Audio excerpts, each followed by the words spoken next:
दोस्तों, आज आप सुनेंगे गोपाल राम गेहमरी की बहुत ही रोमांचक कहानी जिसका नाम है गेरुआ बाबा। आज के वीडियो में आप सुनेंगे इसका दूसरा और आखिरी भाग। अगर आपने इसका पहला भाग अभी तक नहीं सुना है तो उसे सुनने के लिए ऊपर आई बटन पर क्लिक करें। तो आइए शुरू करते हैं आज की कहानी। भाग 10। मेठूलाल बने गेरुआ बाबा जब मूलचंद के पास पहुंचे तो मूलचंद ने उन्हें आदर के साथ बैठाया और फिर दोनों की बातें शुरू हुईं। उनका परिचय जानने के बाद मूलचंद ने कहा, ओह, इसका मतलब गेरुआ बाबा ने आपको भेजा है। तब तो आप उनके बड़े ही विश्वासी होंगे। उन्होंने बड़ी कृपा की। मैं इस वक्त बड़ी ही तकलीफ में हूं। अब तो बस आप ही का सहारा है। मेठूलाल ने कहा, आप चिंता मत कीजिए, सब ठीक हो जाएगा। अब ये बताइए कि आपकी कोई चीज खो गई है क्या? मूलचंद ने जवाब दिया, जी हाँ, और वही सारी बातें मैं अभी आपको बताने वाला हूं। लेकिन इतनी दया चाहता हूं कि आप किसी और से ये बातें मत कहिएगा। हाँ, जब माल मिल जाए और चोर का भी पता चल जाए तो सारी बातें खुल जाने में कोई हर्ज नहीं होगा। मेठूलाल ने उसे आश्वस्त करते हुए कहा, आप चिंता मत कीजिए, कोई भी बात मुझसे बाहर नहीं जाएगी। आप खुलकर बताइए। मूलचंद ने बताया, जी असल में बात यह है कि एक हार चोरी चला गया है, लेकिन यह हार मेरा नहीं है और असल में ये जिसके पहनने की चीज है उससे अलग किस तरह से हुआ वो भी मैं नहीं जानता। लेकिन मेरे हाथों में वो बड़े ही अजीब तरीके से आ पड़ा। अब अफसोस की बात यह है कि उसके बाद वो मेरे पास से भी चोरी चला गया।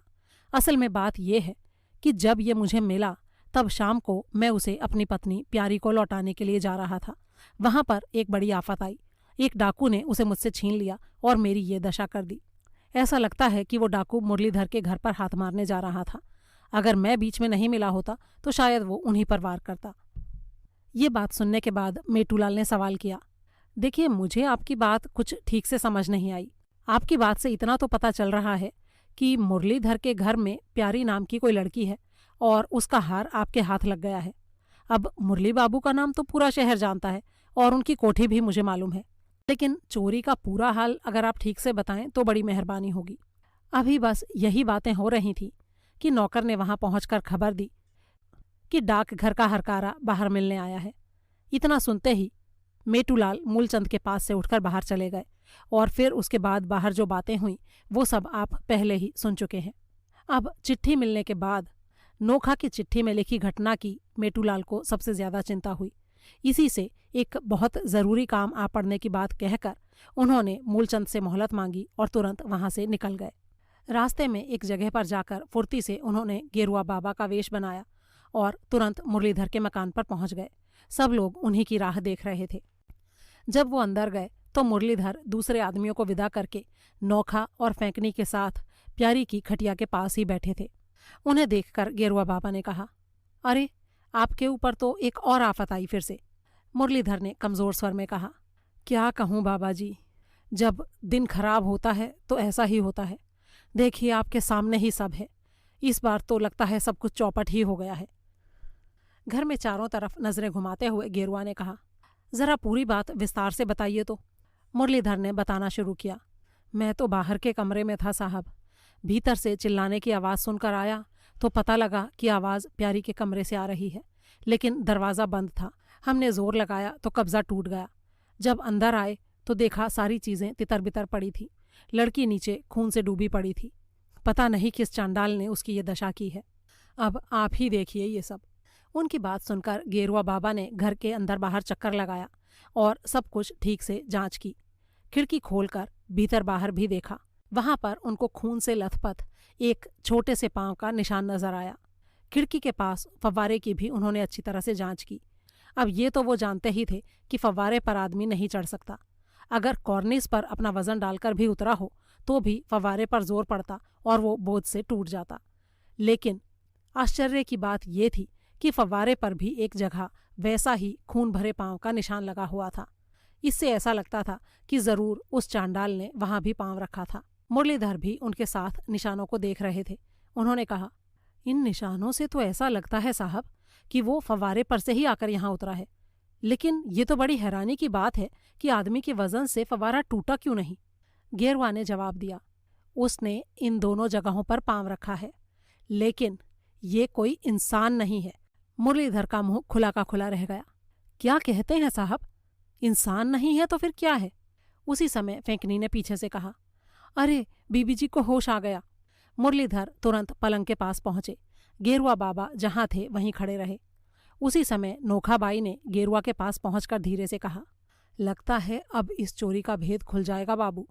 एक बार पहले भी प्यारी को थोड़ा होश आया था, तब उसने कहा था कि अब समझ गई कि उसका गहना कहाँ गया है। उसी समय मुरलीधर ने गेरुआ बाबू को पुकारा। जब वो पलंग के पास पहुंचे तो फेंकनी उठकर खाट की आड़ में जा खड़ी हुई। उसका एक हाथ साड़ी की आड़ में जाकर तर्जनी और अंगूठे के सहारे किनारे की गोल गोल बत्ती बना रहा था और दूसरा आंचल संभाल कर धड़कते हुए सीने को दाबे था। चेहरे से काफी डरी हुई दिखाई दे रही थी। मुरलीधर जब बेटी के पास पहुंचे तो प्यारी ने उनका हाथ कसकर पकड़ लिया। उन्होंने उसका सिर संभालकर तकिए पर ठीक से टिकाया और फिर माथे पर हाथ फेरकर बड़े ही प्यार से बोले, अब कैसी हो बेटी? कुछ हिम्मत आई? कुछ कहना चाहोगी? डरती हुई प्यारी ने चारों तरफ देखकर कहा, बाबा मुझे अभी भी डर लग रहा है। अरे नहीं बेटी, डरो मत। यहाँ हम सब लोग मौजूद हैं और देखती नहीं गेरुआ बाबा भी खड़े हैं सामने, तो डर किस बात का? अगर कुछ बोलने लायक हो तो जो भी हाल हुआ था सब बोलकर बताओ। प्यारी ने धीमे स्वर में कहना शुरू किया, जब मैं दरवाज़ा बंद करके सोने चली तो मैंने क्या देखा कि भीतर दराज के पास एक बड़ा ही भयानक सा आदमी खड़ा था। वहाँ पर जो गहने का खाली बक्सा था उसको उलट पुलट कर देख रहा था। उसके जैसा डरावना आदमी मैंने आज तक नहीं देखा दादा। मुरलीधर ने सवाल किया, वो कैसा आदमी था बेटा? थोड़ा हुलिया तो बताओ। प्यारी ने कहा, नहीं बाबूजी, वो आदमी नहीं था। गेरुआ बाबा ने भी तुरंत बीच में टोका, मैं तो आपको पहले ही कह चुका हूं कि वो इंसान नहीं है। प्यारी ने जवाब दिया, जी हाँ ठीक कहा आपने, लेकिन आदमी जैसे ही हाथ पैर थे उसके, सीधा खड़ा हुआ था। चेहरा देखो तो डर लगता था। दोनों आंखें आग की तरह से जल रही थी उसकी। पूरे शरीर में बड़े बड़े रोए थे। ऐसा लगता था जैसे कोई वनमानुष हो। सब लोग चौंक कर बोल पड़े, वनमानुष? प्यारी ने हाँ में सिर हिलाया और बोली, हाँ वनमानुष जैसा ही लगता था। मुझे लगा मैं उसको पकड़ लूंगी। मैं दौड़कर उसके पास गई तो वो नोचने खसोटने लगा। फिर वही गहने का बॉक्स उठाकर उसने मेरे माथे पर ऐसा दे मारा कि खून बहना शुरू हो गया। वो खून मेरी आंखों में चला गया और मेरी आंखें बंद हो गई। उसने फिर से बॉक्स से मुझे मारा। फिर मैं चिल्लाई, लेकिन उसके बाद मेरे ऊपर बेहोशी छा गई। फिर मुझे नहीं पता कि क्या हुआ, लेकिन वही वनमानुष मेरा गहना ले गया है। ये बात सुनते ही गेरुआ बाबा की आंखें सिकुड़ गईं। उनके मन में विचार आया कि ये वनमानुष किसका होगा और किसने इसे ये सब सिखलाया होगा, और फिर ये अंदर क्यों आया। जब एक बार वो चोरी करके जा चुका था तो फिर दोबारा आने का क्या मतलब हुआ। उन्होंने कुछ सोचते हुए मुरलीधर से सवाल किया, अच्छा ये बताइए, आपका या आपकी लड़की का इस शहर में कोई दुश्मन है क्या? अरे नहीं साहब, मैं तो जहाँ तक जानता हूँ शहर में तो क्या पूरी दुनिया में हमारा कोई दुश्मन नहीं है। अब जासूस को बाहर जाने की ज़रूरत पड़ी। उनको कुछ सलाह करनी थी। जब वो कमरे से निकले तो नोखा भी प्यारी के कमरे से निकलकर अपने कमरे में चली गई। जिस समय वनमानुष की बात पर सब लोग हैरान परेशान हो रहे थे, ठीक उसी समय फेंकनी खाट के पीछे खड़ी खड़ी मन ही मन सब कुछ समझ रही थी, लेकिन मुंह से कुछ नहीं कह सकती थी। गेरुआ बाबा लगातार कनखियों से उसके ऊपर नजर रखे हुए थे। वो उसका रंग ढंग, उसके चेहरे के भाव और उसकी लंबी लंबी सांसें, ये सब कुछ देख और सुन रहे थे। जब सब लोग वहां से चले गए तो फेंकनी पलंग के पास आकर घुटनों के बल बैठ गई और सिसक सिसक कर रोने लगी। गेरुआ बाबा मुरलीधर के साथ बाहर आकर बैठ गए। बाबा ने कहा, देखिए सेठ जी, आप घबराइए मत। घटना तो काफ़ी भयंकर है, लेकिन धैर्य से काम लेना होगा। मुझे ऐसा लगता है कि उन लोगों का मकसद सिर्फ डकैती ही नहीं, बल्कि वो आपकी लड़की की जान भी लेने पर उतारू मालूम होते हैं। हालांकि मैं पूरे निश्चय से कोई बात नहीं कह सकता, लेकिन इतना ज़रूर है कि जिस वनमानुष ने आपकी लड़की के गहने चुराए हैं उसका कोई मालिक ज़रूर है। उसी ने उसे औरतों के गहने चुराने सिखाया है। ये वनमानुष फव्वारे पर बड़ी ही आसानी से चढ़कर उतर सकता है। उसके लिए ये काम ज़रा भी मुश्किल नहीं है, और आपकी लड़की के गहने पक्का इसी तरह से ही चोरी किए गए हैं। सिर्फ एक बात जो मुझे समझ में नहीं आ रही है वो ये कि ये वनमानुष दोबारा यहाँ पर किस लिए आया था। अगर इसे चोरी ही करनी थी तो चोरी तो ये पहले ही कर चुका था, फिर इसे दोबारा से आने की क्या ज़रूरत थी। उसका दोबारा से आना और लड़की को घायल करना ये कह रहा है कि उसके मालिक का मकसद आपकी लड़की की जान लेना है। इसके अलावा एक बात और भी है कि आपकी लड़की मरी नहीं है, जिंदा है। जब उस वनमानुष का मालिक ये बात सुनेगा तो वो ये समझ जाएगा कि हम लोग उसके वनमानुष के बारे में सब कुछ जान गए हैं और साथ ही ये भी कि गहने उसी ने चुराए हैं। इससे वो और भी सावधान हो जाएगा और भी खतरनाक हो जाएगा।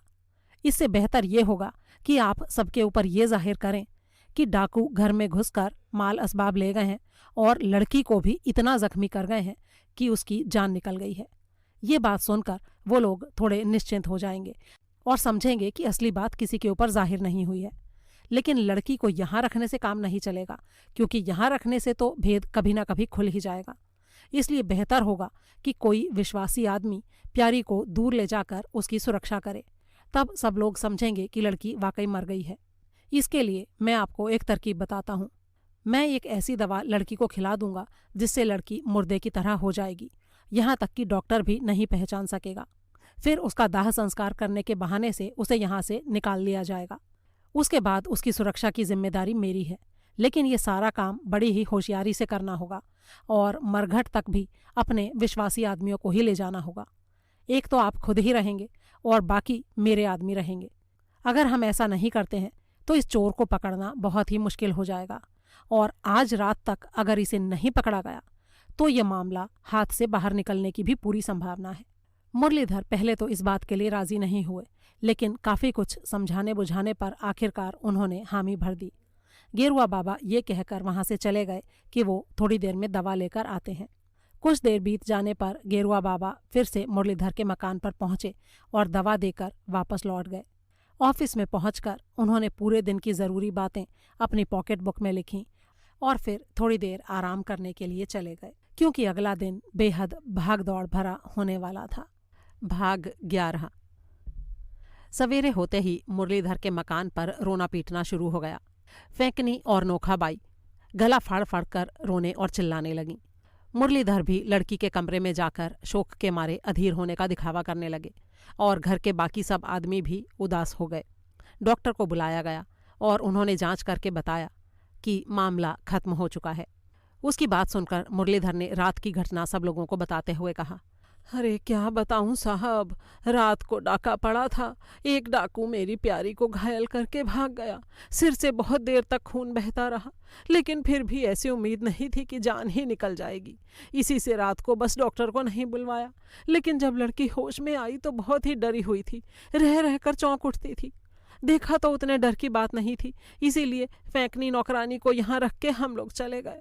उस टाइम रात के 12 बजे थे।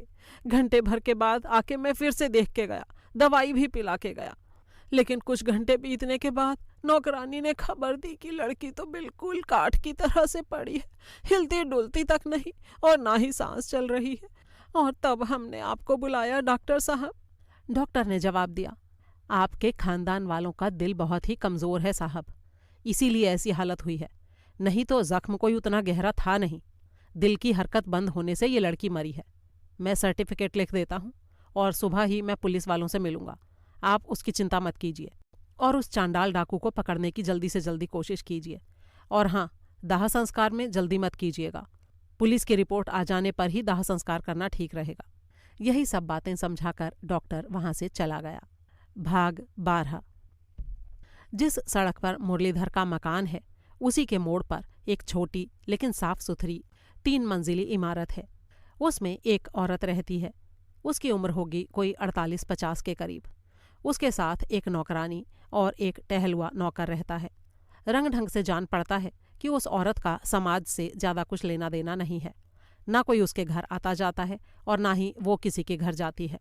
रात के 11 बजे के करीब का वक्त था। उस वक्त वो स्त्री अपने कमरे में नौकरानी के साथ बैठी महाभारत की कथा पढ़ रही थी। कुंती और उनके 5 पुत्रों की कथा चल रही थी। कर्ण उनकी कुमारी अवस्था के पुत्र हैं। कुरुक्षेत्र के युद्ध के समय कुंती ने अपने पुत्रों को ये समाचार दिया था। यही बातें उस समय हो रही थीं कि तभी तीसरी मंजिल से चिल्लाने की आवाज़ सुनाई दी। लेकिन ऐसा लगा कि वो चिल्लाने की आवाज़ किसी इंसान की नहीं है। ऐसा लगा जैसे कोई भयंकर जानवर डकरा रहा हो। ऐसा लगा जैसे कोई भयंकर जानवर डकार रहा हो। फिर बार बार वो चिल्लाहट सुनाई देने लगी। दोनों औरतें चौंक पड़ी।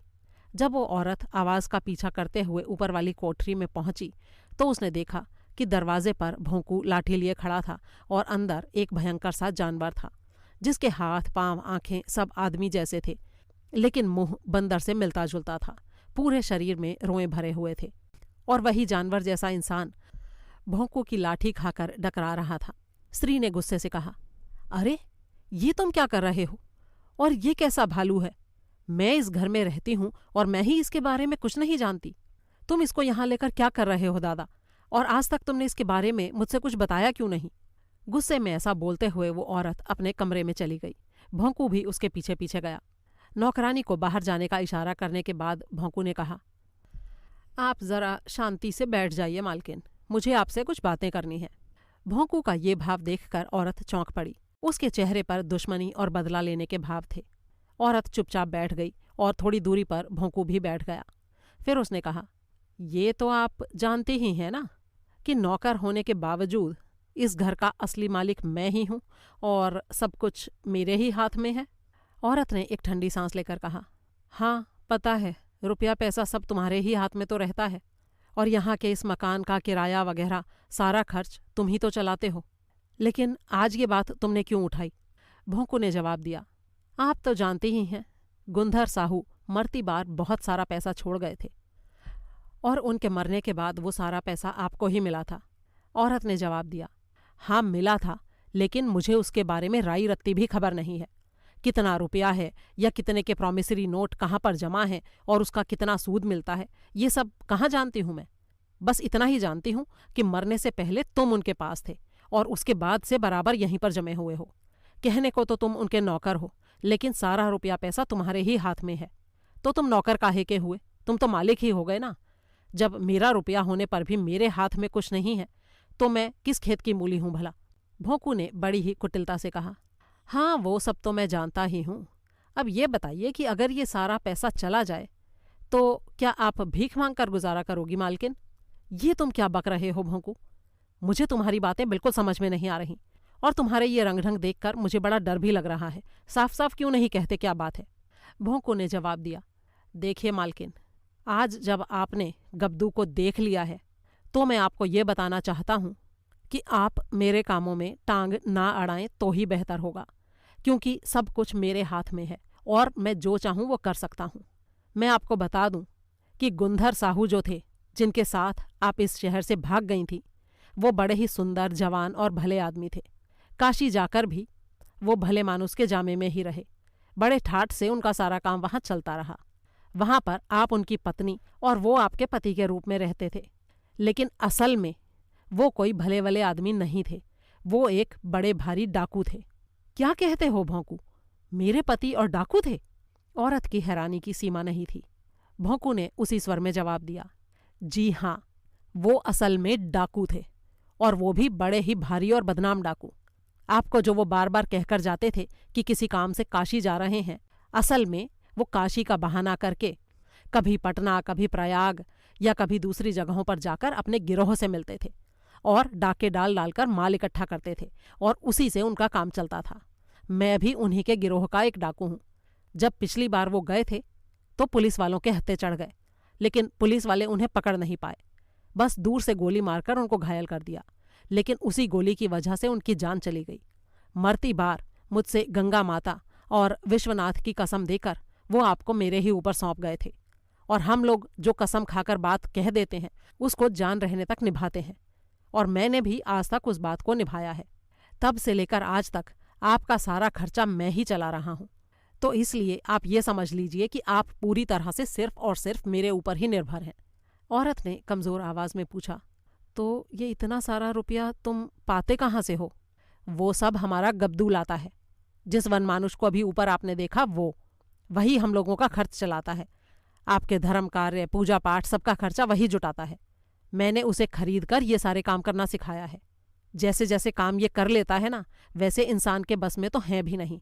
ये बड़ा ही चालाक आदमी है और जैसा मैं कहता हूँ वैसा ही करता है, कभी कोई बात भूलता भी नहीं है। या कि यूं समझ लीजिए ये दुनिया का सबसे चालाक चोर है। जहां मैं इशारा कर दूं ये वहीं पहुंच जाता है और जिस चीज पर उंगली रख दूं वही चीज उठाकर ले आता है।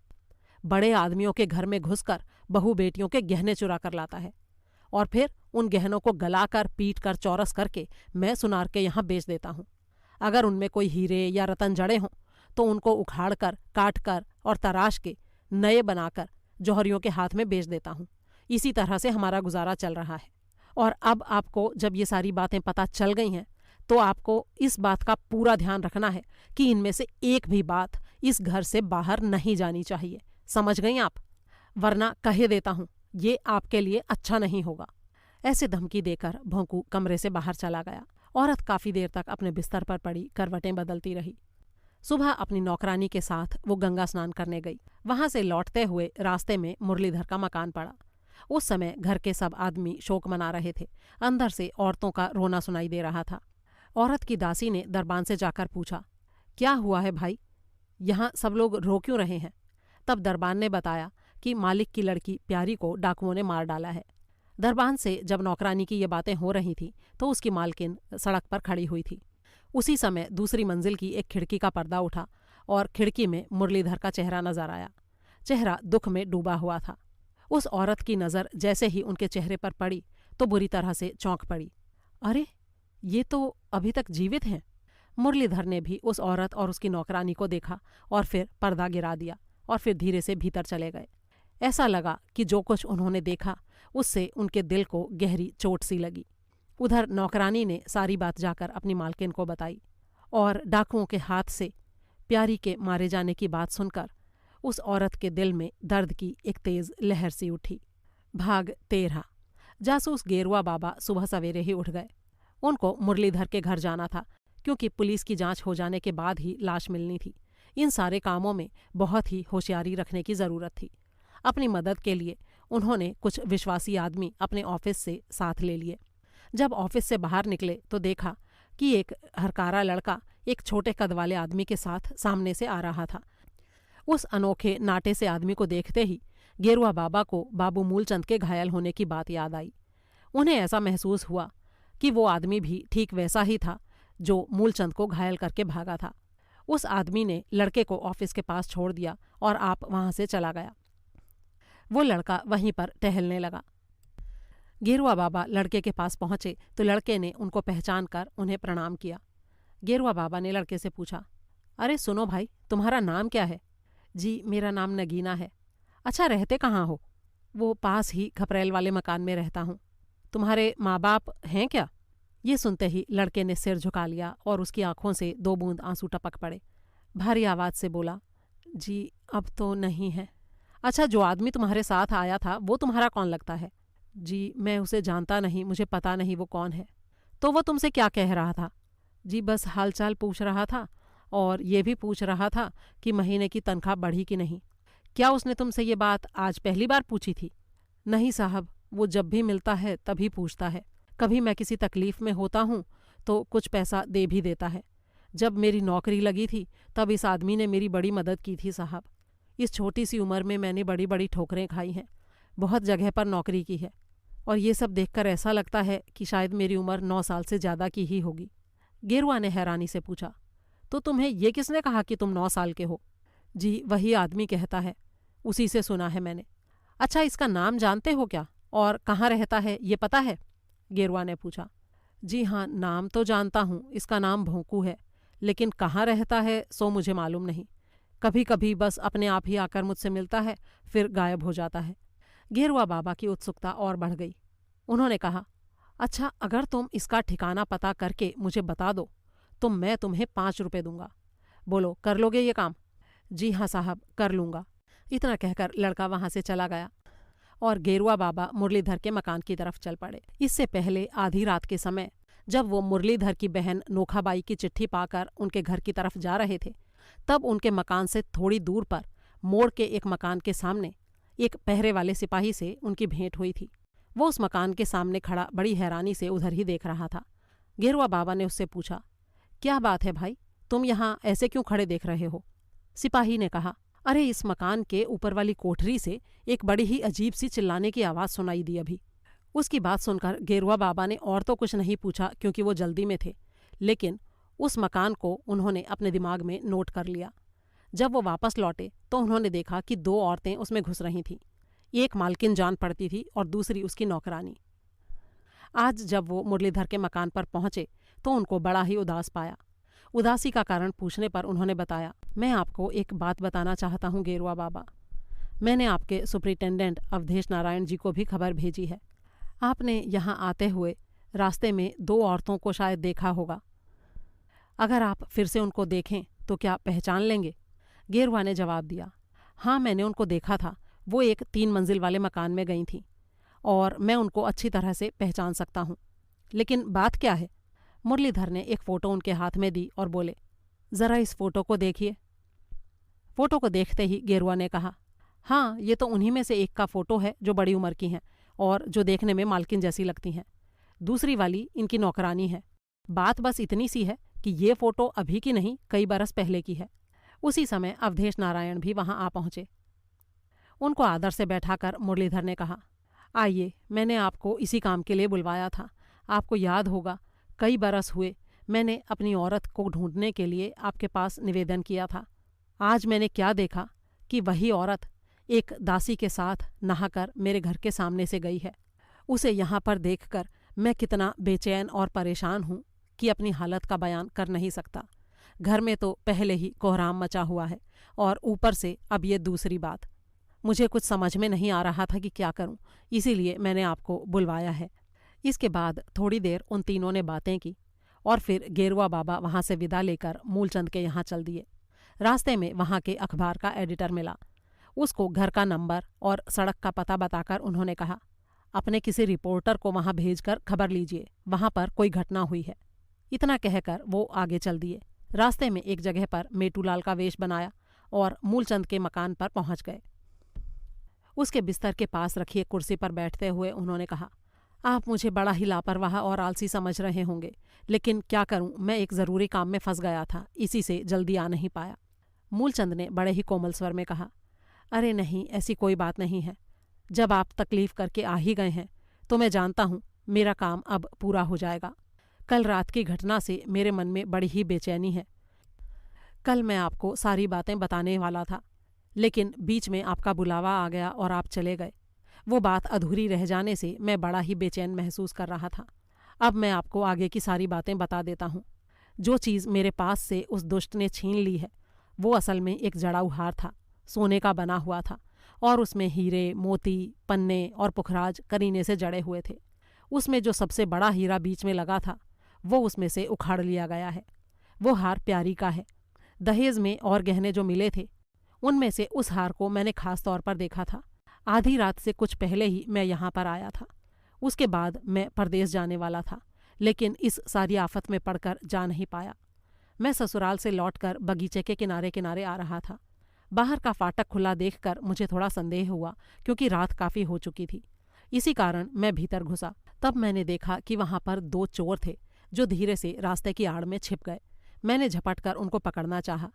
दोनों 2 तरफ को भाग लिए। मैंने उनमें से एक का पीछा किया। अब जिसका पीछा मैं कर रहा था उसकी अनोखी चाल देखकर मैं बड़ा ही हैरान था। वो आदमी कभी तो सीधा चलता और कभी हाथ धरती पर रखकर चौपाए जानवरों की तरह से दौड़ने लगता। इसी तरह वो तेजी से गुलाब के पेड़ों के बीच से होता हुआ भाग रहा था। उसी समय मैंने सुना कि कोई आदमी झाड़ी में छिपा हुआ पुकार रहा था, गब्दू, गब्दू, जल्दी आ। मैं बराबर दौड़ रहा था। जब 1-2 फुट की दूरी पर ही वो आदमी रह गया तो मैंने हाथ आगे करके उसे पकड़ना चाहा। तभी मुझे दिखाई दिया कि उसके हाथ में कोई चीज़ चमक रही थी। उसने वो चीज़ धरती पर फेंक दी और मैंने उसे उठा लिया, और इसी बीच वो मौका पाकर मुझसे तेज़ी से दूर भाग गया। उसके बाद मैंने बगीचे में बहुत ढूंढा, लेकिन कहीं किसी का पता नहीं चला। तब मैंने उस चीज़ को देखा तो पाया कि ये तो वही हार था। मैं देखते ही उसे पहचान गया। अगर मैं उस घड़ी वहाँ ना पहुँचता तो चोर ज़रूर उसे ले जाते। मैं उसी चीज़ को वापस देने के लिए प्यारी के पास गया था। किसी वजह से घर के अंदर नहीं गया। वहाँ पर फेंकनी नौकरानी को देखकर मैंने हार को उसके हाथ में देना चाहा तो पता नहीं उसे क्या हो गया। वो पागलों की तरह से चिल्लाई और फिर वहाँ से भाग गई। और फिर उसके बाद मेरे ऊपर जो आफत आई वो तो आपने देखा ही था। अब गेरुआ को सारी बातें समझ में आ गईं। उसने बड़े ही इत्मीनान से सिर हिलाया और बोला, हाँ मैंने सब देखा था और इसके सिवाय और भी बहुत सारी बातें मुझे पता चली हैं। मैं आपका वो हार बहुत जल्दी ही बरामद कर लूँगा। अभी एक काम के लिए जा रहा हूँ, जल्द ही आपसे फिर मिलूँगा। भाग 14। जब गेरुआ बाबा ऑफिस से मुरलीधर के घर की तरफ जाने को चला, तब लड़के को एक आदमी के साथ उसने देखा। फिर उसे छोड़कर वो दूसरे रास्ते चला गया। लड़का ऑफिस की तरफ आया और उससे गेरुआ बाबा की जो बातें हुईं वो सब आप पहले ही सुन चुके हैं। अब गेरुआ बाबा और सुपरिंटेंडेंट ऑफिस के भीतर जाकर मिले तो गेरुआ ने कहा, मैं अभी मुरलीधर के लड़के से बात करके आया हूँ। सुपरिंटेंडेंट ने चौंक कर कहा, मुरलीधर का लड़का? उनका कौन सा लड़का है? मुझसे तो उनका 10-12 साल से मेलजोल है, लेकिन मुझे उनके लड़के के बारे में कोई खबर नहीं है। गेरुआ ने मुस्कुराकर जवाब दिया, आपने एक बार मुझसे कहा था ना कि 9-10 साल पहले मुरलीधर की औरत भाग गई थी और फिर उसकी कोई खबर नहीं मिली थी। चिट्ठी में एक लड़का पैदा होने की बात उसने लिखकर मुरलीधर को बताई थी। उसी तारीख के हिसाब से वो लड़का कोई 10-12 साल का होगा। सुपरिटेंडेंट ने कहा, हाँ ये बात तो मुझे मालूम है, ये बात तो मैंने ही तुमको बताई थी। हाँ तो बस वही एक लड़का है साहब, ये अभी कोई 10-12 साल का होगा, इसी शहर में है और उसका नाम है नगीना। आप जब चाहें मैं उसे आपके सामने पेश कर सकता हूँ। सुपरिंटेंडेंट ने मुस्कुराते हुए कहा, ये तो अच्छी बात है। मुरलीधर की वो चिट्ठी अभी भी मेरे पास है। उसने कहा था कि जो कोई उसके लड़के या लड़की को उसके पास पहुंचाएगा उसे 5,000 रुपये इनाम में मिलेंगे। गेरुआ बाबा ने कहा, ये तो और भी बढ़िया है। ये लड़का मुरलीधर का जैसे दूसरा एडिशन है और उसे अभी तक ये नहीं पता कि उसके माँ बाप इस दुनिया में हैं कि नहीं। वो पास ही खपरेल के एक मकान में रहता है और हर कार्य का काम करता है। जल्दी ही मैं उसके पिता से मुलाकात करवाऊंगा। इसके बाद गेरुआ बाबा तो वहां से विदा हुए और अवधेश नारायण मुरलीधर की बीवी देवी बाला की खोज में चले। गेरुआ बाबा के बताए हुए ठिकाने पर पहुंचकर वो उसी घर में जा घुसे और नौकरानी से पुकार कर उन्होंने देवी बाला से मिलने की इच्छा जाहिर की। देवी बाला पहली मंजिल पर बने कमरे में पूजा कर रही थीं। उन्होंने अवधेश नारायण को बिठाया और नौकरानी को पानी लाने नीचे भेज दिया। तब अकेले में अवधेश नारायण ने कहा, मैं आपसे आपके लड़के के बारे में कुछ बात करने आया हूँ। देवी बाला ने हैरानी से कहा, मेरा लड़का? मेरे लड़का कहाँ है भला? अवधेश नारायण ने कहा, आपके घर से चले जाने के बाद जो लड़का पैदा हुआ था मैं उसी की बात कर रहा हूँ। औरत ने जवाब दिया, मुझे आपकी बात समझ में नहीं आती साहब, लगता है आप गलत जगह पर आ गए हैं। अवधेश ने थोड़ा कड़े स्वर में कहा, देखिए फिजूल टाल मटोल से काम नहीं चलेगा। मैं एक जासूस हूँ। मैं अच्छी तरह से जानता हूँ कि आप मुरलीधर बाबू की पत्नी हैं और आपका नाम देवी बाला है। आपकी पूरी हिस्ट्री मुझे पता है, तो बेकार में गड़े मुर्दे क्यों उखड़वाती हैं? ये बात सुनकर औरत बड़ी अचकचाई। वो अपने मन में तरह तरह की बातों पर विचार करने लगी। उसने सोचा कि कहीं उसके पति ने तो इस आदमी को भेजकर उसे घर वापस बुलवाने के लिए ये जुगाड़ नहीं किया है, लेकिन उसे इस बात पर यकीन नहीं हुआ। मुरलीधर घमंडी आदमी थे, वो ऐसा काम नहीं करेंगे। वो अपने दिन चैन से काट रहे थे, तो भला इस बारे में सोचेंगे भी क्यों? इन सारी बातों के साथ ही उसे अपनी दुर्दशा भी याद आई। जिस आदमी के मोह में पड़कर वो घर से भागी थी, उसका बुरा स्वभाव, इस समय की उसकी हालत, भौंकू के पंजों में विवश होकर रहना, ये सारी बातों पर विचार करके उसे बड़ा ही दुख हुआ। लेकिन फिर अपने मन के भावों को दबाकर ऊपर से बोली, आपका मतलब क्या है? सीधे सीधे कहिए। अवधेश नारायण ने कहा, जब आप घर से चली गई थीं, उसके 3 महीने बाद आपने अपनी एक संतान होने की बात लिखकर अपने पति को भेजी थी। ये बात सच है कि गलत है? जी हाँ, भेजी थी। और आपने ये भी लिखा था कि इसी संसार में उनका लड़का कहीं पर जीवित है, यहाँ तक कि आपको भी पता नहीं कि वो कहाँ है। औरत ने बीच में टोका, जी नहीं, यहाँ पर आप गलती कर रहे हैं। जिस लड़के की बात आप कर रहे हैं वो तो पैदा होने के 3 दिन बाद ही मर गया था। अवधेश नारायण ने उसकी बात काटते हुए कहा, जी नहीं, आप गलती पर हैं। वो लड़का बिल्कुल भला चंगा है और आज भी जीवित है। अरे नहीं साहब, ऐसा नहीं हो सकता। बात यह है कि गुंधर में चाहे जितनी भी बुराइयां हों, लेकिन वो मुझे इतना चाहते थे कि मुझे दुख होगा इस बात के लिए सोचकर उन्होंने बालक के मरने की खबर तक मुझको नहीं दी थी। उनका एक नौकर था, उसी ने खबर भेजी थी। उस टाइम हम लोग काशी में थे। अब जरा आप खुद ही बताइए कि वो बच्चा जिंदा कैसे हो सकता है? अवधेश नारायण ने मुस्कुराते हुए पूछा, अच्छा वो नौकर कहाँ है भला? जी यहीं पर है। आप कहें तो मैं पुकार कर उसे यहीं बुला दूं? हाँ ठीक है, बुलाइए, लेकिन इतनी दया ज़रूर कीजिएगा कि उसको मेरे बारे में बताइएगा मत, नहीं तो वो सारी बात बताएगा नहीं। मैं यहाँ पर्दे के पीछे जाकर छिप जाता हूँ और आप अपने तरीके से उससे बात कीजिए। देवी बाला ने नौकरानी को बुलाया और उससे पूछा, अरे सुन तो, ये भौंकू कहाँ है? वो मालकिन, वो तो चोर कोठरी में है। वो इस समय रोज चोर कोठरी में ही रहता है। मालकिन ने हैरानी से पूछा, चोर कोठरी? ये कैसी कोठरी है भला? मैं तो इसके बारे में कुछ नहीं जानती। नौकरानी ने जवाब दिया, वो मालकिन, सीढ़ियों के नीचे जो छिपी हुई कोठरी है ना, वो उसी में रोज इस टाइम जाता है और कुछ ठुक ठुक करता रहता है। इससे ज्यादा मुझे कुछ नहीं पता। अच्छा ठीक है, उसे अभी मेरे पास भेजो। थोड़ी देर में भौंकू वहां हाजिर हो गया। अवधेश नारायण पर्दे के पीछे खड़े सब कुछ देख सुन रहे थे। मालकिन ने उससे कहा, मुझे एक बड़ी ही अनोखी खबर मिली है भौंकू।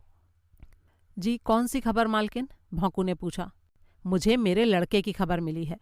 मैं तो यही जानती थी कि 10 साल हुए वो पैदा हुआ और तभी मर गया था, तो फिर भला वो अभी कैसे जिंदा हो सकता है? ये बात सुनकर भौंकू चुप खड़ा रहा। औरत ने फिर से पूछा, सच सच बताओ भौंकू, क्या वो वाकई उस टाइम मर गया था? भौंकू ने कहा, लेकिन इतने दिन बीतने पर आज आपको क्यों संदेह हो रहा है मालकिन? वो इसलिए भौंकू क्योंकि मुझे पता चला है, पक्का पता चला है कि वो जिंदा है।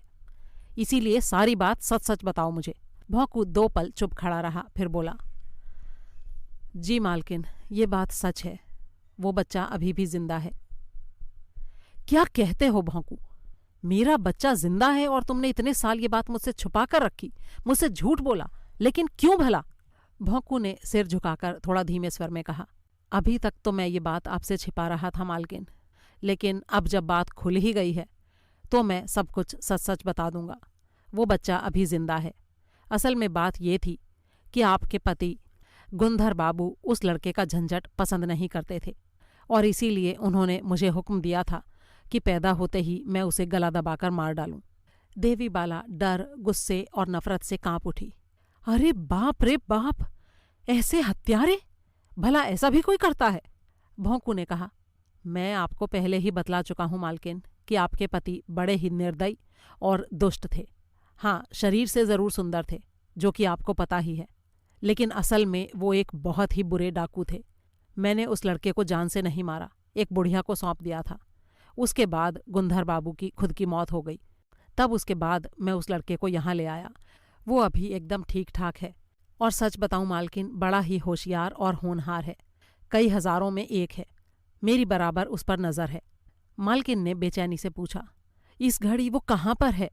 जी, इसी शहर में है, एक जगह पर बालदूत का काम करता है। अच्छा, उसको मेरे पास लेकर आओ जल्दी भौंकू। जी ठीक है, मैं जल्दी ही उसे आपके पास लेकर आऊँगा मालकिन। इतना कहकर भौंकू वहाँ से चला गया। अब अवधेश नारायण बाहर आए। देवी बाला ने कहा, सब सुन लिया ना आपने? अवधेश ने कहा, जी हाँ, मैंने सब सुन लिया और मैं वाकई बहुत हैरान भी हूँ। देवी बाला ने सवाल किया, अच्छा, अब आप उस बच्चे का क्या करेंगे? उसे उसके बाप के पास पहुँचाएंगे, और क्या? नहीं नहीं साहब, आप मेरा बच्चा मुझे दे दीजिए। मेरे पास जिंदा रहने का कोई तो साधन हो जाएगा। मैं उसकी माँ हूँ आखिर।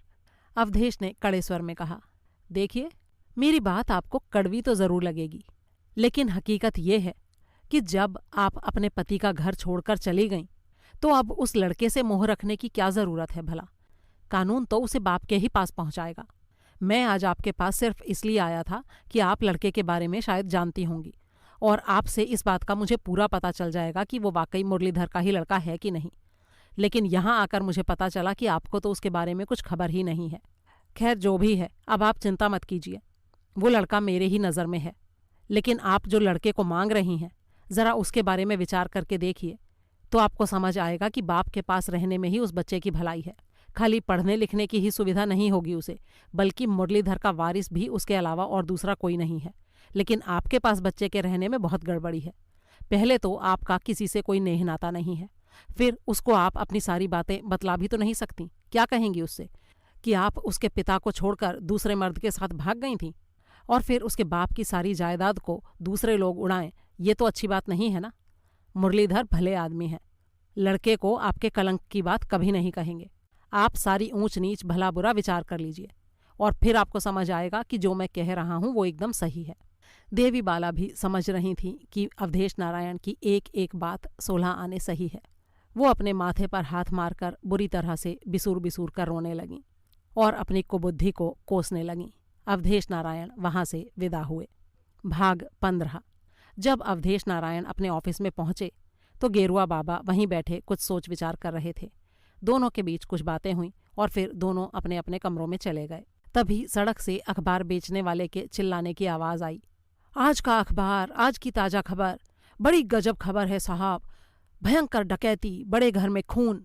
गेरुआ बाबा ने तुरंत बाहर जाकर एक कॉपी खरीदी और उसमें देखा तो मुरलीधर के घर पर डाका पड़ने और उनकी लड़की का खून हो जाने की खबर छपी थी।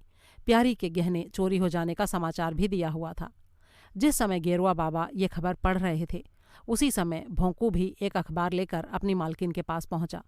ये सारा समाचार पढ़कर देवी बाला फिर से आंसू बहाने लगी और मन में कहने लगी, हाय मेरी लड़की की ये दशा हो गई है और मैं यहाँ बैठी बस सुन रही हूँ, कुछ कर नहीं सकती। कैसी अभागन हूँ मैं। भोंकू ने जब ये खबर पढ़ी तो उसे दूसरे ही तरह का आनंद मिला। उसने मन ही मन कहा, ये काम हमारे गब्दू का है, उसी ने इस औरत का खून किया है, लेकिन इस काम से हम दोनों मुश्किल में पड़ सकते हैं। अभी तक तो चोरी तक मामला था तो काम ठीक ठाक चल रहा था। ये पहली बार ऐसा हुआ कि गब्दू ने किसी का खून किया है। पुलिस उसके पीछे हाथ धोकर पड़ जाएगी और कहीं वो पकड़ा गया तो उसकी और मेरी दोनों की जान आफत में आ जाएगी। इससे बेहतर होगा कि इस गब्दू को अब मार काट कर गंगा में डाल दूं, जिससे किसी को कुछ पता ही ना चले। खबर में ये भी लिखा है कि चोट ज़्यादा गहरी तो नहीं थी, लेकिन डर के मारे दिल की हरकत बंद हो जाने से लड़की की मौत हुई है।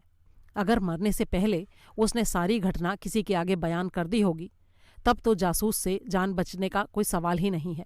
अब तो मुझे ऐसा उपाय करना होगा कि गब्दू के बारे में किसी को कुछ पता ही ना चले। यही सारी बातें सोच विचार कर भोंकू ने यह तय किया कि एक बार फेंकनी से मुलाकात करके उसके बाद सारी बातें तय कर लेगा। उधर अखबार में छपी खबर पढ़कर हाल जानने के लिए मुरली बाबू के दरवाजे पर लोगों की बड़ी भीड़ जमा हो गई। पुलिस की जांच पूरी होने में ज़्यादा देर नहीं लगी और काम पूरा होते ही अंतिम संस्कार करने का हुक्म देकर पुलिस वाले वहां से चले गए। अब भीड़ में तरह तरह की बातें होने लगी। भोंकू एक किनारे खड़ा सब देख सुन रहा था। उसी समय फेंकनी घर से बाहर आई। देखते ही भोंकू उसके पास गया। उस पर किसी और ने तो ध्यान नहीं दिया, लेकिन ऊपर खड़े गेरुआ बाबा की नज़रों से वो बच नहीं सके। दोनों में थोड़ी देर बातें हुई, फिर भोंकू चला गया। अकेले फेंकनी वहां खड़ी देख रही थी। इतने में गेरुआ बाबा ने बगल से आकर उसका हाथ पकड़ा और दूर जाते हुए भोंकू की तरफ इशारा करके पूछा, क्यों भाई, ये आदमी कौन है? फेंकनी अचकचा गई और उसने कोई जवाब नहीं दिया। गेरुआ ने फिर से कहा, जल्दी बोल, नहीं तो पता है ना हम क्या करेंगे। फेंकनी ने डर कर जवाब दिया, उसका नाम भोंकू है साहब, वो वहाँ नुक्कड़ वाले घर में रहता है। बस ठीक है, मुझे यही जानना था। इतना कहकर गेरुआ वहाँ से चले गए और मुरलीधर के पास पहुंचकर उन्होंने उनको सावधान कर दिया कि बड़ी ही होशियारी से प्यारी की पहरेदारी की जाए। प्यारी की देह को ऊपर से नीचे उतारने में काफ़ी देर लगी। रात के 8 बज गए। ये सारी देरी जानबूझकर योजना के मुताबिक की गई थी। कोई 8 बजे के करीब चुने हुए कुछ आदमी अर्थी को लेकर वहाँ से चले। इस मौके पर गेरुआ के लिए वहाँ कोई ज़रूरी काम नहीं था, इसलिए वो ऑफिस वापस चले गए। ऑफिस पहुंचकर उन्होंने देखा कि अवधेश नारायण नगीना नाम के उस लड़के से बैठे बातें कर रहे थे। उन्होंने नगीना को उसके पिता मुरलीधर के बारे में भी सब बता दिया था और ये भी कि उसे जल्दी ही उसके पिता के पास भेज दिया जाएगा। गेरुआ बाबा ने उनको एक तरफ बुलाकर उनसे कहा, मेरा काम बिल्कुल रास्ते पर आ गया है। गहने कहाँ हैं वो भी मुझे पता चल चुका है और जिसने प्यारी की जान लेनी चाहिए थी उसे भी मैं पहचान चुका हूँ। अब बस उनको पकड़ने का काम बाकी है।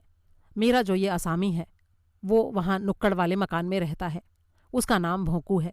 वो एक वनमानुष को सिखलाकर ट्रेनिंग देकर लाया है और उसी से अमीर लोगों की बहू बेटियों के गहने जवाहरात वगैरह चोरी करवाता है। मुरलीधर के गहनों का सबूत मुझे मिल चुका है। भोंकू के घर को हमें चारों तरफ से घेर लेना होगा जिससे वो भाग ना सके, क्योंकि मुझे पक्की खबर मिली है कि वो आज ही रात को 1 बजे की गाड़ी से भागने वाला है।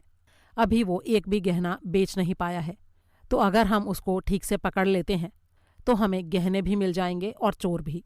सुपरिंटेंडेंट ने कहा, वो सब तो ठीक है, लेकिन जिस मकान की तुम बात कर रहे हो वो तो मुरलीधर की पत्नी देवी बाला का मकान है। गेरुआ ने जवाब दिया, जी हाँ साहब, बिल्कुल सही पहचाना आपने। उन्हीं का जो नौकर है भोंकू, वही असली चोर है। सुपरिंटेंडेंट ने कहा। ठीक है, मैं उससे मिल चुका हूँ और उसे पहचानता भी हूँ। मैं घेराव करने के लिए आदमी वगैरह का इंतज़ाम करता हूँ। आधे घंटे में सारी तैयारी हो जाएगी। अभी फ़िलहाल मैं डीएसपी के यहाँ जा रहा हूँ, यही सब कुछ तय करने के लिए। बहुत बढ़िया, कहकर गेरुआ बाबा वहाँ से चले गए। वहाँ से वो सीधे मुरलीधर के घर पहुँचे और उन्होंने फैंकनी को बुलवाया। जब वो सामने आई तो उन्होंने कहा, देख फैंकनी, मैं तुझसे जो भी कुछ पूछता हूँ उसका सही सही जवाब दे, वरना तुझे पता ही है कि मैं तेरी क्या हालत करूँगा। और सारी बातें पूछने से पहले मैं तुझे इतना बतला देना चाहता हूँ कि तेरा वो जो दोस्त है भोंकू, उसे आज ही रात को गिरफ्तार कर लिया जाएगा। उसकी चोरी के बारे में हमें सब पता चल चुका है और उसका ठिकाना भी हमें पता है। अब वो बचकर भाग नहीं सकता।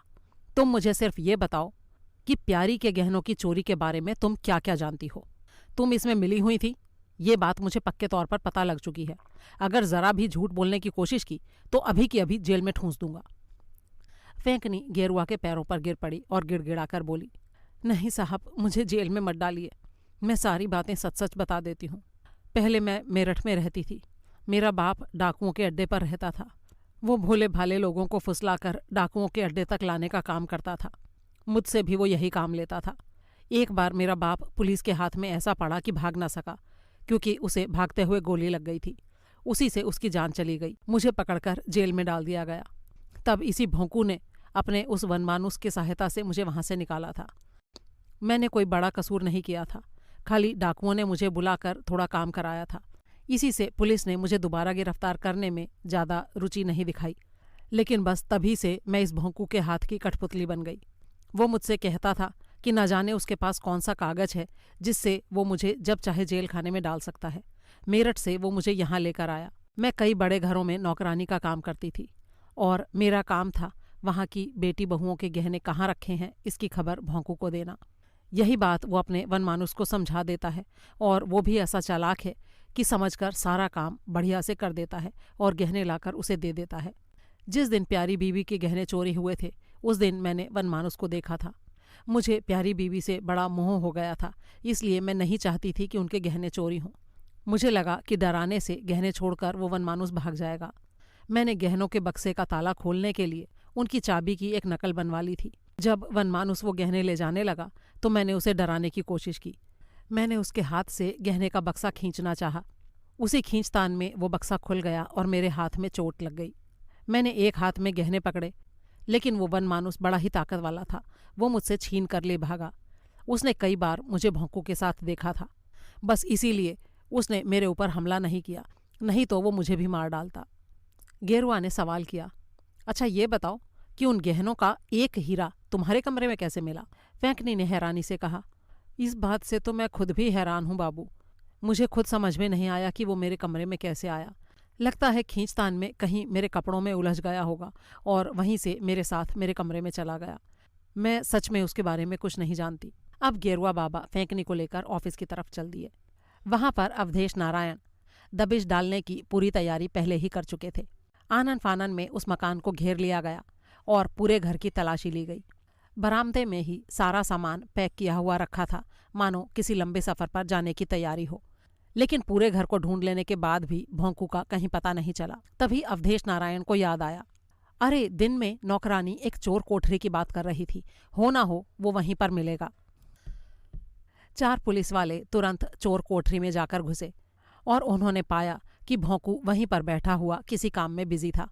आनन फानन में उसे दबोच लिया गया, लेकिन वो भी परले दर्जे का उस्ताद था। उसने हाथ मारकर मेज पर पड़ा लैंप नीचे गिरा दिया।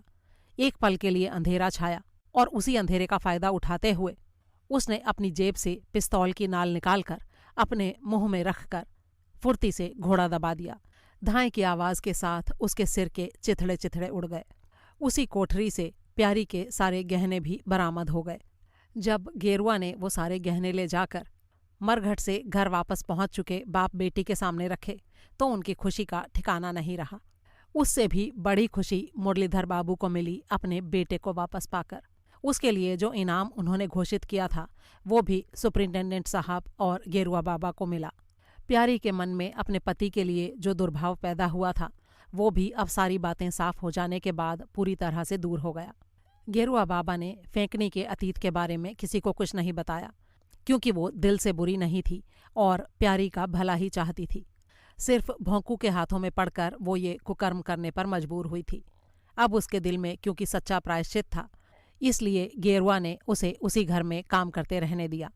मुरलीधर अपने बेटे और बेटी को लेकर सुख से अपने दिन काटने लगे। प्यारी और मूलचंद की गृहस्थी भी सही रास्ते पर चल पड़ी। दोनों तरफ सुख संपत्ति विराजने लगी। भगवान ने जैसे उनके दिन फेरे वैसे सबके फेरे। दोस्तों, ये कहानी आपको कैसी लगी, इसके बारे में अपनी राय कमेंट बॉक्स में ज़रूर शेयर करें और प्लीज़ वीडियो को ज़्यादा से ज़्यादा शेयर करना बिल्कुल ना भूलें। जल्दी ही एक और कहानी के साथ फिर मिलेंगे, तब तक के लिए अलविदा।